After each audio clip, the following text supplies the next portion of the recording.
제14장. 이스라엘아, 내 하나님 여호와께로 돌아오라. 내가 불의함으로 말미암아 엎드러졌느니라. 너는 말씀을 가지고 여호와께로 돌아와서 아뢰기를, 모든 불의를 제거하시고 선한 바를 받으소서. 우리가 수송아지를 대신하여 입술의 열매를 주께 드리리이다. 우리가 아술의 구원을 의지하지 아니하며 말을 타지 아니하며 다시는 우리의 손으로 만든 것을 향하여 너희는 우리의 신이라 하지 아니하오리니, 이는 고아가 주로 말미암아 긍휼을 얻음이니이다 할지니라. 내가 그들의 반역을 고치고 기쁘게 그들을 사랑하리니 나의 진노가 그에게서 떠났음이니라. 내가 이스라엘에게 이슬과 같으리니 그가 백합과 같이 피겠고 레바논 백향목같이 뿌리가 바뀔 것이라. 그의 가지는 퍼지며 그의 아름다움은 감람나무와 같고 그의 향기는 레바논 백향목 같으리니 그 그늘 아래에 거주하는 자가 돌아올지라. 그들은 곡식같이 풍성할 것이며 포도나무같이 꽃이 필 것이며 그 향기는 레바논의 포도주같이 되리라. 에브라임의 말이 내가 다시 우상과 무슨 상관이 있으리요 할지라. 내가 그를 돌아보아 대답하기를, 나는 푸른 잣나무 같으니 내가 나로 말미암아 열매를 얻으리라 하리라. 누가 지혜가 있어 이런 일을 깨달으며 누가 총명이 있어 이런 일을 알겠느냐. 여호와의 도는 정직하니 의인은 그 길로 다니거니와 그러나 죄인은 그 길에 걸려 넘어지리라. 오늘의 말씀 호세아 14장의 말씀입니다.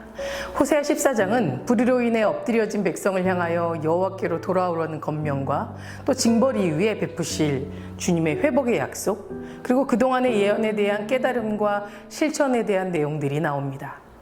즉, 하나님께서 이스라엘 백성들을 징계하고 심판하신 것은 그들을 멸망시키기 위한 목적이 아니라 회복과 구원을 위한 방법이라는 사실을 말해주고 있는 겁니다. 1절 말씀에 이스라엘아 내 하나님 여호와께로 돌아오라, 내가 불의함으로 말미암아 엎드려졌느니라 라고 말씀하고 있습니다.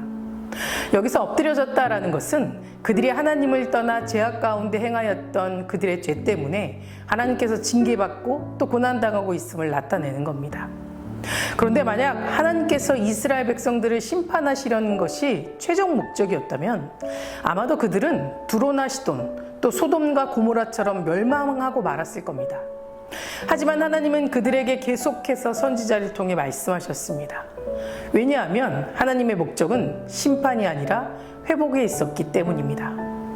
처음 이스라엘이 출애굽하여 광야 생활을 할 때도 또 가나안에 정착한 이후에도 그들은 끊임없이 하나님을 배신하며 죄악을 반복하였습니다.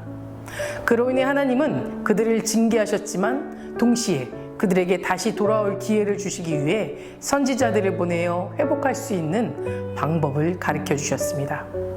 그것이 바로 하나님께로 돌아가는 길이었습니다. 그런데 오늘 본문의 말씀에서 호세아는 그들이 하나님께로 돌아올 때 갖추어야 할 올바른 자세에 대해서 말해주고 있습니다. 먼저 수송아지를 대신해서 입술의 열매를 드리겠다고 고백하라라고 말했습니다. 여기서 수송아지는 제사에 사용되는 대표적인 제물입니다. 특히 이스라엘이 하나님 앞에 죄 용서를 구하고 또 헌신을 다짐할 때 사용되는 대표적인 제물이며 속죄 제사에 필요한 것이었습니다. 그런데 호세아는 이를 대신해서 입술의 열매를 드리라 라고 말하고 있습니다. 다시 말해서 속죄 제사의 의미를 정확하게 깨닫고 또 그에 합당한 회개를 먼저 하나님께 드리라 라고 말하고 있는 것입니다. 속죄 제사는 하나님이 모세를 통해 이스라엘 백성에게 요구하신 제사였습니다. 그런데 제사가 거듭될수록 그들은 형식적인 예물을 드리며 감사하는 마음이 사라지기 시작했습니다. 자신들의 죄의 심각성을 알지 못하고 죄에 대해 죄책감을 벗어나기 위한 그저 수단쯤으로 취급해버리고 말아버린 겁니다. 이러한 제사는 하나님께서는 결코 받지 않으신다는 것을 호세아는 알았습니다. 그러니 회개하여 돌아올 때는 형식에 치우친 제사가 아니라 하나님이 기뻐하시고 또 연락하실 제사를 드려야 한다라고 말해주고 있는 겁니다. 이전에는 좋은 수송아지만 골라 예물을 드리고 그것으로 끝이라고 생각하고 정성과 마음이 없이 제사를 드렸다면, 이제는 자신들의 모습을 말씀 앞에 돌아보고 또 하나님께 합당한 입술의 열매, 하나님의 은혜에 대한 깊은 감사와 찬양을 올려드려야겠다고 고백하라라는 것입니다. 우리는 이 말씀을 통해서 하나님의 은혜로 죄사함 받은 우리가 하나님께 바쳐야 할 진정한 제사가 무엇인지 깨닫게 됩니다.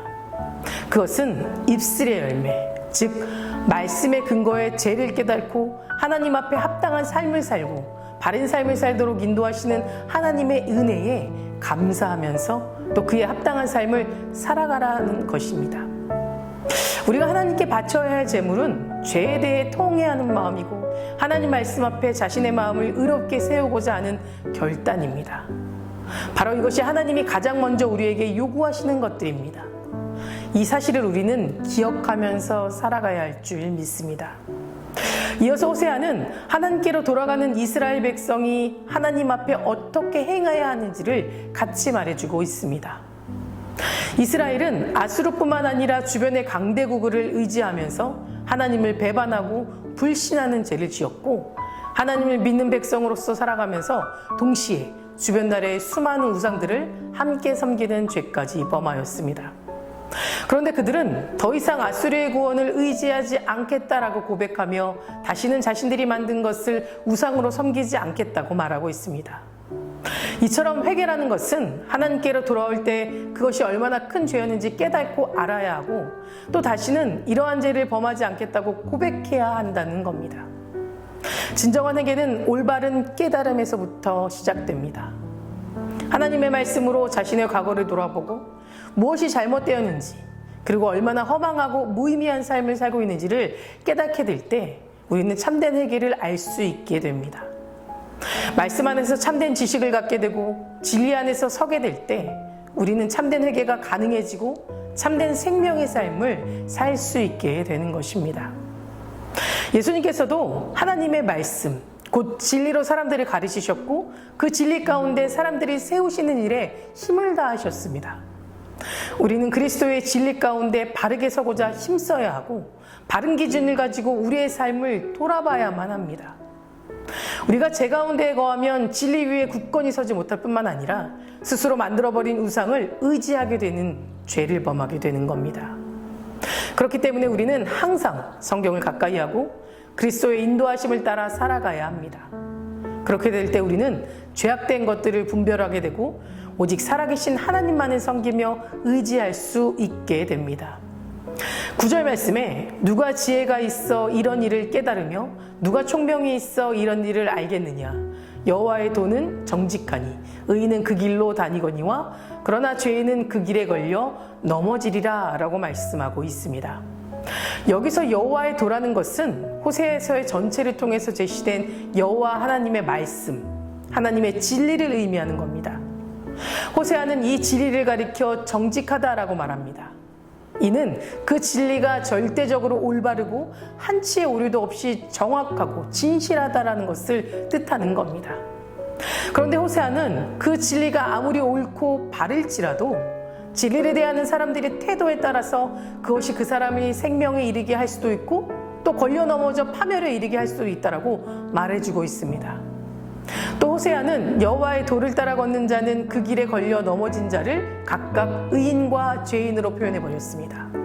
의인은 하나님과의 관계가 바로 정립되어 있는 사람이고 하나님의 뜻을 즐거이 따르는 사람입니다. 반대로 죄인은 하나님의 권위에 도전하고 하나님의 뜻을 멸시하는 사람입니다. 그리고 그들이 당하는 결과는 너무나도 확연한 차이를 보여줍니다. 성경 말씀 중에 여호수아서와 사사기를 비교해봐도 쉽게 확인해 볼 수 있습니다. 여호수아서는 이스라엘이 출애굽하여 가나안 땅을 정복하는 내용이고 사사기는 그 이후의 삶을 다루는 내용입니다. 그런데 여호수아에서 이스라엘은 승리를 거두고 대적을 짓밟는 등 강하고 당당하게 영광스러운 삶을 살았던 반면에 사사기는 이스라엘이 대적들에게 짓밟힘을 당하고 또 수치를 당하는 내용들이 주로 이루고 있습니다. 그 이유는 여호수아는 하나님이 모세를 통해 명한 이 율법을 다 지켜 행함으로써 백성들 역시도 이 여호수아의 인도를 따라 하나님의 뜻을 받들어 살기에 힘썼기 때문입니다. 만면의 사사기들이 활동할 때에 이스라엘은 여호와를 떠나 죄악을 자행하고 또 하나님의 말씀을 업신여기는 삶을 살았습니다. 오죽하면 사사기의 마지막 절에 그때의 이스라엘 왕이 없으므로 사람이 각각 자기의 소견에 옳은 대로 행하였더라 라고 말했겠습니까? 이처럼 하나님의 말씀을 지켜 행하는 자는 얼마나 지혜롭고 축복된 자인지, 또 반대로 그 말씀을 업신여기고 또 불순종을 고집하는 자는 얼마나 어리석고 무지한 자이며 스스로 화를 자초하는지를 확연하게 보여주고 있습니다. 이 두 가지의 삶의 길은 오늘 우리 앞에서도 펼쳐집니다. 여러분은 이러한 삶 가운데 지금까지 어떤 삶의 길을 걸어왔고 또 현재 어떤 삶의 길을 걸어가고 있고 앞으로는 어떤 길로 나아가길 원하십니까? 우리가 어떠한 삶의 길을 선택하느냐에 따라 그 길은 생명과 사망, 구원과 심판으로 나누어지게 될 것입니다. 사랑하는 성도 여러분, 하나님은 결코 스스로는 일어설 수 없고 소망을 기대할 수 없는 우리들에게 소망을 주시는 분입니다. 이 사실을 기억하시고 하나님으로 인해 다시 일어서면 하나님이 크신 은혜와 구원의 확신 그리고 소망의 내일을 기대하는 삶을 살아갈 수 있는 저와 여러분 되기를 간절히 소망합니다. 다 같이 기도하시겠습니다. 오늘은 수요일입니다. 수요일의 공동기도 제목은 교회를 위해서 함께 기도해 주시기 바랍니다. 교회 부흥과 회복을 위해 기도해 주시고 이 땅의 교회가 복음으로 돌아갈 수 있도록 기도해 주시기 바랍니다. 사랑과 은혜가 충만하신 하나님, 오늘도 주님 앞에 나옵니다. 우리가 평생을 살면서 하나님과의 관계가 바르게 정립되어 살아갈 수 있도록 하나님의 뜻을 즐거이 따르는 삶이 살아갈 수 있도록 인도하여 주시옵소서. 또한 하나님의 권위에 도전하고 하나님의 뜻을 멸시하는 어리석은 자가 되지 않도록 늘 진리 가운데 옳고 그름을 분별하며 살아갈 수 있도록 하시옵소서. 특별히 이 땅의 모든 교회가 다시 주님의 복음 앞에 엎드려 기도하길 원합니다. 하나님을 예배하는 것이 게을러지고 편해져 버린 세상 가운데 있습니다. 하나님, 간절히 원하오니 주님을 예배하는 교회를 회복시켜 주시고 예배를 사모하고 지켜나갈 수 있도록 도와주시옵소서. 모든 교회가 영혼 구원의 사명을 잘 감당할 수 있도록 날마다 또 말씀 앞에 새로워지게 하셔서 하나님에게 이웃에게 사랑받는 교회 되게 하여 주시옵소서. 담임 목사님 사역 가운데 성령님 함께하여 주실 줄 믿습니다. 계획하시고 준비하는 모든 사역 가운데 하나님의 능력이 나타나게 하여 주시고 함께 동력하고 중보하는 자들을 세워 주시옵소서. 다음 세대 아이들이 믿음 잃지 않고 하나님 안에서 소망을 꿈꾸며 살아갈 수 있도록 축복으로 인도하여 주시옵소서. 암으로 치유받고 있는 박재순 권사님, 유은영 권사님, 김시아 권사님, 오유미 성도, 박서연 청년, 류경민 청년 주님 깨끗이 치유해 주시고 소망 가운데 살아갈 수 있도록 도와주시옵소서.